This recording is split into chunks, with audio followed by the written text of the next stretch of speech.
Speaking of food for thought, the Detroit Red Wings, they are clearly in the caboose when it comes to the Detroit sports teams right now in their rebuild. But hey, they've got an impactful offseason coming up. Could be very, very impactful.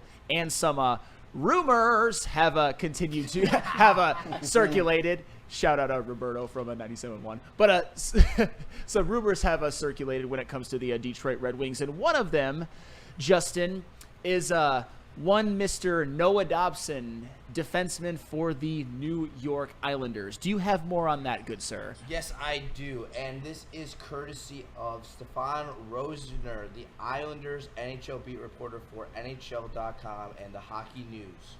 He reported that there was an offer on the table that the Red Wings had for the Islanders defenseman Noah Dobson. That offer includes JT Compher, Nate Danielson, Jonathan Berggren, and the first-round pick from this year, which is 13th overall. And that will get you Noah Dobson straight up. Flannel, how do you feel about that? I would do it. I was about to say, put this in basketball terms. And here's the thing. Is Noah Dobson, to me, like, there's a lot of good UFAs available when it comes to defensemen. You got Aaron Ekblad, you've got Ryan Lindgren, you've got Vladislav Gavrikov, you've got Ivan Provorov. I understand that, but that seems to me, and maybe I'm missing something, a steal for Noah Dobson. And I understand Noah Dobson's not a perfect player. I think my one knock on him is that he's been a little inconsistent. Like his year before, 2023-2024, he had 180 blocks and 70 points, which is absolutely insane numbers when it comes to being a defenseman. He had a really good year in 21-22 as well. But the previous two, 22-23 and last year, were a little bit down. But if you put Noah Dobson on this Red Wings team, he would probably either pair with Seider or be an extreme upgrade on the second pairing as well. So if you told me right now that Steve Yzerman made this deal happen, I would be happy. What say you, Justin? I personally, I love this deal. I think it's great. And you were actually referring to 2022, 2023 when he had his down year. The year before this year, he had 70 points, and that was the year he had 70 points. Yep. And the reason for that is because the Islanders' power play went from being the third best in the NHL to being the second worst in the NHL. So that was a cause for most of his point drop. He still managed last year to have an 82% projected WAR.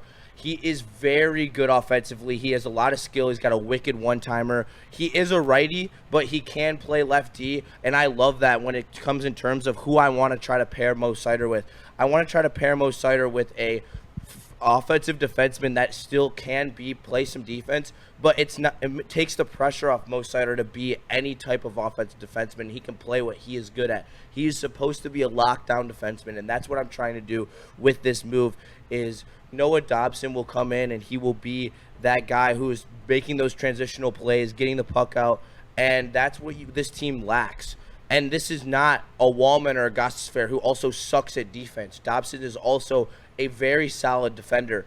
And so when you're talking about a top pair where if you were to sign Dobson, he's an RFA and free agency, you would still be an offer sheet. So you'd still be giving up 2 first-round picks most likely for the contract that you would be signing him to. And that's why you're giving up Danielson in a first-rounder. But I'd rather give up Danielson than an actual first-rounder because that you get rid of Compher's contract. Whew. And that's where this all kind of ties all together, is getting rid of Compher's contract and giving you more space to do more. And like if you get rid of Compher's contract, that is $5 million extra dollars that could go to another D, another forward that could actually help this team. And that's what I really want. I want to be. We all know they are 4 or 5 players away. They're 2 top 6 forwards, 2 D, 1 top 4 D, and a goalie away from being legit contenders in the NHL. It's funny you should mention that because the thing that Steve Yzerman mentioned when he first got on the job is building from the net on out. He hasn't done that. But it's one thing to say that the Wings defense stinks. Here's the way I look at it. The Wings defense makes horrible decisions in their zone. And all of a sudden, they turn the puck over, and now they're scrambling to try to recover. If you can bring this guy in and reduce that, then the Wings defense is going to be a lot better. If you reduce the turnovers, I think that's what kills them. Yeah, and this is someone who would 100% help that, and it would take like a lot of pressure off Mo Sider, because Mo Sider will be able to just not make those mental lapses in the defensive zone. He'll be able to focus on his defense, because last year with Sherratt, he had to be the transitional defenseman on top of the lockdown defenseman, and it's a hard role to do. And Dobson is a guy who needs an anchor. He's a guy who needs a defensive anchor as an offensive defenseman, someone who he can trust, know that he's going to be back there to support him if he goes on the rush and goes and tries to make a play. And that's what this team needs. We need the 5-on-5 scoring from the defensive position to help us create goals and stop goals. So this would be a perfect ad for me. I think that Dobson brings a ton, and he's also 6'4", 200 pounds. He doesn't add to the issues of this team is small. He actually helps them that is a huge D pair to deal with if you're dealing with Sider and Dobson. Sider is 6'3", Dobson is 6'4", both over 200 pounds. Like, that is going to be a pain to play against when you're an opposing team. All right, Scoop, when's the press conference? What, for Steve Yzerman? Yeah. To bring in Dobson. To bring in Dobson? I mean, if it happens, it will be on draft night. Okay. Yeah, and I was going to ask, you know what, you say 4 to 5 players away for title contention, and I was going to ask you this, though. A move like this, what does this do for the Red Wings today? They would be a playoff team. Yeah. I think that this is a move. Like solid playoff team, or you talking They got to make securing one of more them wild move. cards? They're one more move away from being a playoff team. They are so close. They would be in the same place they were 2 years ago, where they're fighting on the last day of the season. But it wouldn't be like, I wouldn't be like, oh, I guarantee they're making the playoffs. If they were to bring in another top 4D or a top 6 forward, I would be calling for the fact that they would be able to make the playoffs. But a move like this, obviously, is one that's going to make you a little bit more encouraged with where the Yzer plan is going this summer, that they are going to make the necessary and the corresponding moves after to get this team to playoff ready. Because I get it. The more and more I listen to our Puck Norris, the more I'm hearing that, listen, sometimes in hockey, it takes a long time. It takes a long time to build a winner that you know is going to be more than a flash and pan and has that longevity of success. But it does feel like we're coming up on that time where this is the season where those Red Wings have to make those playoffs. And you don't want to see them be just kind of a cute team in the playoffs. We were encouraged by what we saw of the Tigers this previous season. We were encouraged what we saw of the Pistons. And we were definitely encouraged out of what we saw of the Lions in their first playoff run. I just wonder if the Red Wings, especially if this is a move that they would do, if you're more encouraged about them being closer to that, what we seen out of our other 3 teams than not.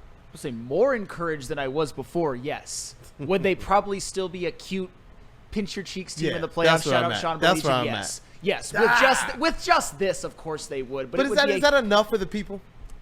No, it's not. It would be a huge step in the right I need to direction. hear from you, Justin. But as I said previously, Noah Dobson is not all eggs in that basket. There are plenty of other options. It's just with Noah Dobson, I think what makes him intriguing is that he's 25 years old.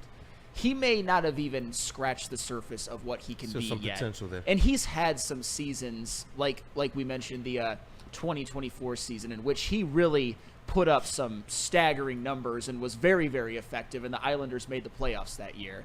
And, yeah, Justin, you're right. The power play fell off a cliff as a whole. The team was a little dysfunctional. They sold off Brock Nelson. That's going to affect pretty much the team from a top down. So he's still a damn good player. Love to have him on the Red Wings. The thought of him pairing with Sider instead of Sherratt is tantalizing.